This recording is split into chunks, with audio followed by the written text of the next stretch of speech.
કૃષ્ણ, જય માતાજી। કેમ છો બધા? મજામાં? તો સ્વાગત છે તમારા બધાનો નવા વિડીયોમાં। અત્યારે જો ઘડિયાળમાં 9:30 થયા છે અને અત્યારે જો હું વાડી આવી છું। કેટલા દિવસ પછી આજ તો વાડી આવી છું, કેમ કે કેટલા દિવસ ત્યાં ટાઈમ જ નહોતો મળ્યો અને કંઈ મારે એવું કામ હોય નહીં વાડી આવવાનું, કંઈ મારી મમ્મી રોજ આવતા હોય એટલે કંઈ આવવાનું થાય નહીં। તો જો વાડી આવીને તો સીધા માતાજીએ હું પહેલાં દીવા કરી લઉં, એટલે દીવા કરી લીધા અને ઓલા બે બેન ભાઈ સવારે સ્કૂલે જ વહી ગયા અને અત્યારે જો હું વાડી આવીશ ને અમારા જે મહેમાન આવે છે તો મારી મમ્મી કે વાડીએથી જ મેથી ને એવું બધું અમારે અહીંયા છે જ, ધાણા ને મેથી ને એવું બધું તો લેવા આવી હતી, તો હું કાલો ફટાફટ મેથી ને એવું બધું લઈ લઉં। પહેલાં દર્શન કરી લીધા અને પછી આપણે બીજું બધું કામ કરીએ। તો જો મેં મંદિરે દીવા કરી લીધા અને પછી આને એ નાખી દીધી અને મારી જે ભેંસ હતી આગળ વિડીયોમાં વાડી આવતા ત્યારે બતાવતા કે મોટી ભેંસ હતી તો અમે વેચી નાખી છે, હવે બીજી લેવી છે।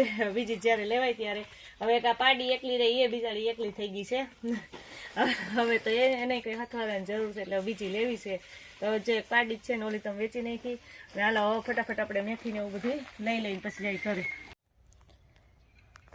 તો જ્યાં સરસ મજાના આપણા ગાજર થઈ ગયા છે, પણ હજી તો નાના નાના થયા છે, ઉપાડીએ ને તો હાવ અંદર નાના જ નીકળે છે, કારણ કે હજી ગાજર તો નાના છે।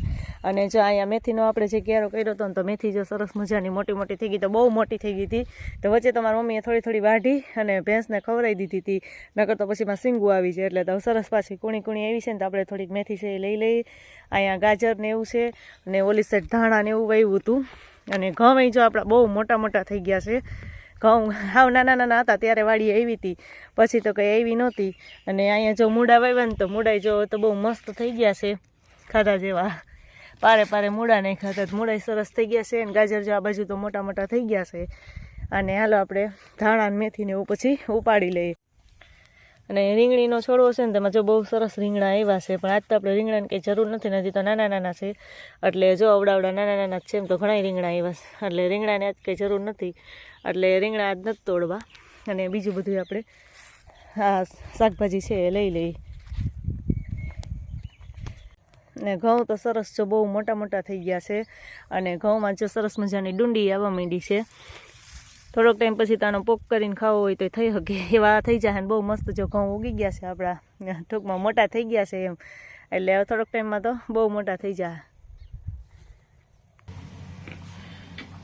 તો જો અમારે અહીંયા પૂરી વણવાનું કામ ચાલુ થઈ ગયું છે અને જો અહીંયા હું પૂરી તરવા માંડી છું, તો પૂરી મારી સરસ મજાની તરવા માંડી છે। હજી તો મહેમાન તો આવ્યા નથી, મહેમાન હજી પૂગે નહીં, પહેલાં મારી મમ્મી કે આપણે પૂરી એવું બનાવી રહી છે, શાક ને ચટણી ને એવું ને બધું બનાવી લીધું છે અને હવે પૂરી જો વણવાનું કામ ચાલુ કરી દીધું છે, તો હમણાં ફટાફટ પૂરી તરી નાખીએ, પછી ખાલી એક જમવા ટાઈમે ભજીયા જ કરવાના રહીએ। તો જો મેં હમણાં કીધું હતું ને કે મારે મહેમાન આવે એમ છે, એમ તો જો બધા મહેમાન આવી ગયા છે, બધામાં થઈ ગઈ છે ત્રણેય, અને અહીંયા મારા મિત્તલબેન આવી ગયા છે। જય શ્રી કૃષ્ણ। જય શ્રી કૃષ્ણ।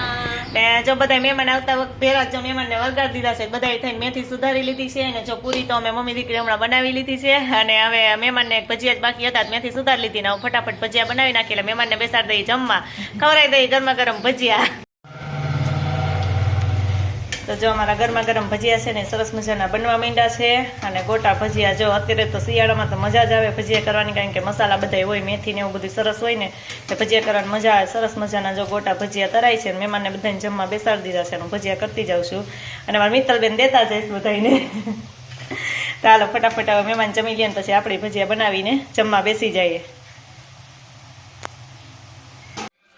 તો જો અત્યારે ઘડિયાળમાં 8:30 થઈ ગયા છે અને મીસુબેન ને અત્યારે હોમવર્ક બાકી હતું તો હોમવર્ક યાદ આવ્યું કા, તો જો આ મીસુબેન આ ચિત્ર દોર્યું છે એને પણ કરી દીધું છે કોણે આ બધું? હા, અડધું એને કર્યું અડધું ભાઈએ કર્યું। જા ભીંડા લઈને ભીંડાની અહીં છાપણી કરી છે અને આ દોર્યું તો મીસુ જ છે કા, બધું દોર્યું ત્યાં ને?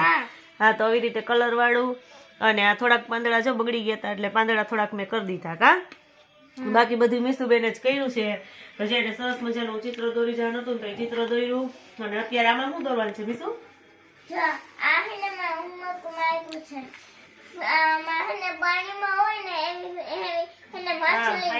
ફિશ ઇન વોટર, એટલે પાણીમાં માછલી હોય ને એવી દોરવાની છે, એવું ચિત્ર દોરવાનું છે। ને આ છે કાઇટ ઓન ટ્રી, એટલે કે કેવું ઝાડ ને પછી ઝાડમાં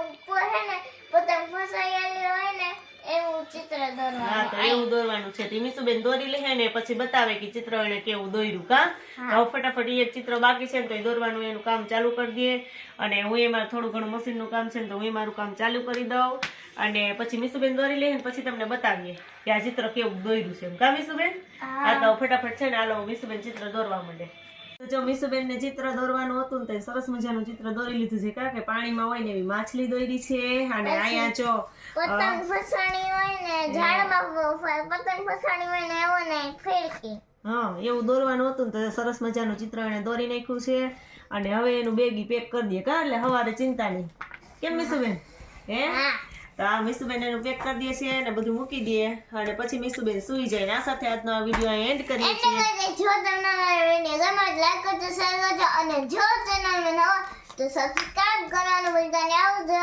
ગુડ નાઇટ.